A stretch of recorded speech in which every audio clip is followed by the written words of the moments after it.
When we use the square root method to solve a quadratic equation, we follow the same series of steps every time, our goal being to isolate the square as best as we possibly can. So in this first example, we have two numbers that we're concerned with as being on the same side as the square. That would be the 2 and the 7. Adding the 7 over and then dividing by 2, we get that x squared is equal to 7 over 2. At this point, because the square term is isolated, we can take the square root and we say that x is equal to plus or minus the square root of 7 over 2. We technically then have two different solutions. Our first solution is x is equal to the square root of 7 over 2.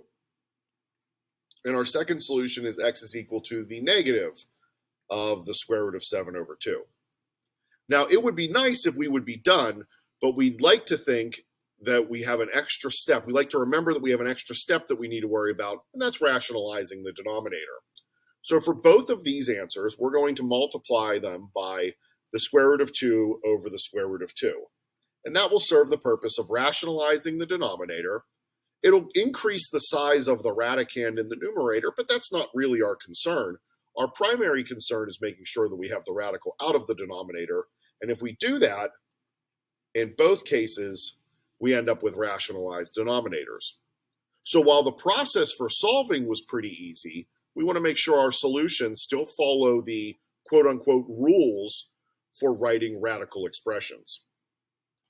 In our next example, which looks similar to the last one, we're going to see one major difference when we get to the solution. 25x squared is equal to negative 16. X squared is equal to negative 16 over 25. In a normal set of circumstances, here we would be done. If we were only working in the real number system, we would need to be finished because there's no square that equals negative 16 over 25. But because of our work with complex and imaginary numbers, we can determine that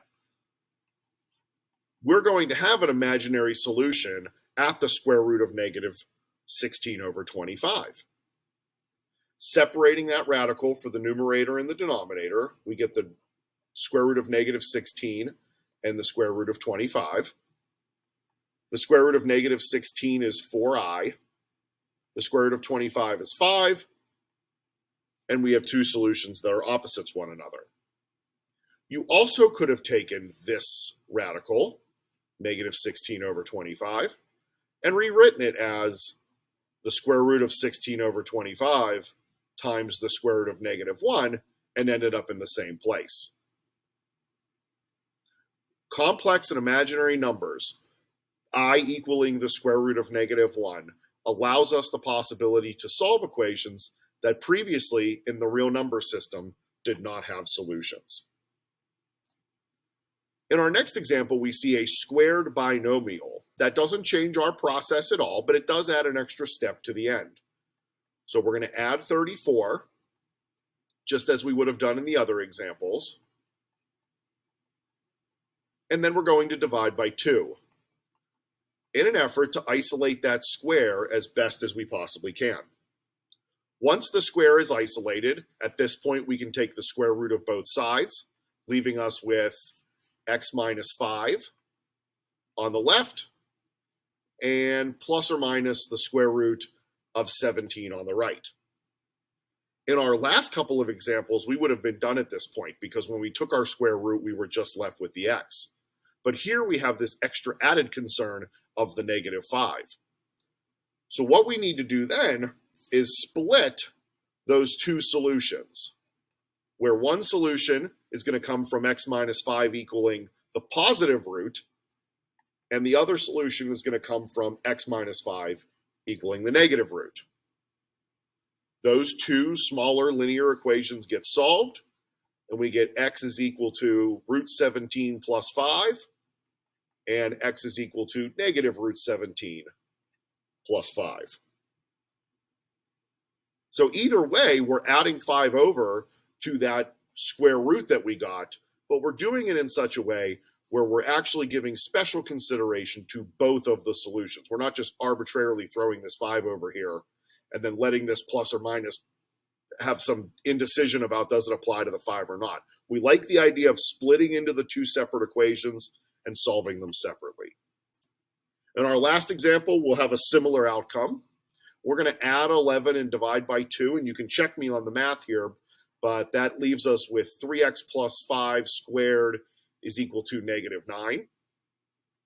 We take the square root of both sides, and again, we're going to end up taking the square root of negative 9, which is going to leave us with plus or minus 3i.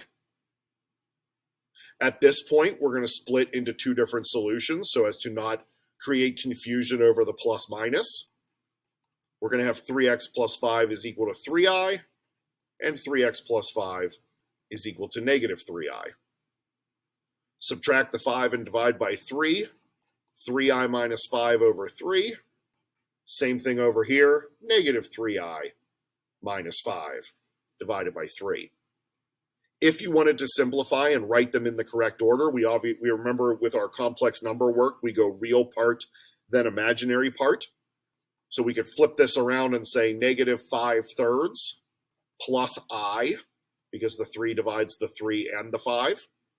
And a very similar looking expression over here, negative 5/3 minus I, because the 3 divides there and the 3 divides there. Here, again, we have two complex solutions, two solutions with imaginary parts, both working in the original equation. Regardless of whether or not we ended up with imaginary, complex, or only real solutions, the process was the same. You isolate the square by addition and subtraction, multiplication and division using our inverse operations. You take the square root, that's what we had right here, and then if necessary, split into two different problems and solve them separately, knowing that one of them is going to be anchored by the positive root and one of them is going to be anchored by the negative root.